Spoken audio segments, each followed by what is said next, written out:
পশ্চিমবঙ্গের নদিয়া জেলার মায়াপুরে গড়ে উঠছে বিশ্বের বৃহত্তম বৈদিক মন্দির, বৈদিক প্ল্যানেটোরিয়াম মন্দির, temple of the Vedic planetarium.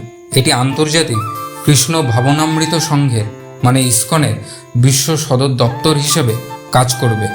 বৈদিক প্ল্যানেটোরিয়াম মন্দির এক নজরে অবস্থান মায়াপুর, পশ্চিমবঙ্গ, ভারত। প্রতিষ্ঠান ISKCON, international society for Krishna consciousness. নির্মাণ শুরু হয় 2010 সালে।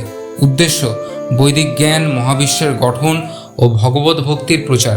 বিশেষত্ব এটি সম্পূর্ণ হলে হবে বিশ্বের সবচেয়ে বড় বৈদিক মন্দির এবং আকারে হবে রোমের সেন্ট পিটার্স ব্যাসিলিকার থেকেও বড়। স্থাপত্যের বৈশিষ্ট্য, মন্দিরের গম্বুজটি বিশাল ও শ্বেত নীল রঙে রাঙানো, যা দূর থেকেও নজর কাড়ে। এখানে তৈরি হচ্ছে একটি বৈদিক প্ল্যানেটোরিয়াম, যেখানে বৈদিক যুগের মহাজাগতিক ধারণা আধুনিক প্রযুক্তির মাধ্যমে উপস্থাপিত হবে। মন্দিরে থাকবে একটি সুবিশাল চন্দ্র বর্ণন মডেল, যা ভাগবতের মহাজাগতিক ব্যাখ্যা অনুযায়ী তৈরি। ভেতরে স্থাপন করা হবে শ্রীচৈতন্য মহাপ্রভু ও পঞ্চতত্ত্বের বিশাল মূর্তি।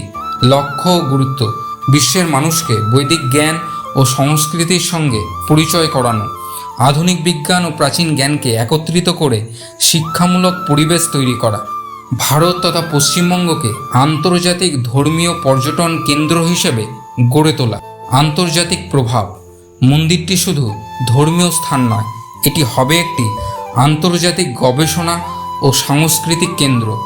বিশ্বজুড়ে লক্ষ লক্ষ ভক্ত ও পর্যটক এখানে আসবেন, যা স্থানীয় অর্থনীতিতেও বড় প্রভাব ফেলবে।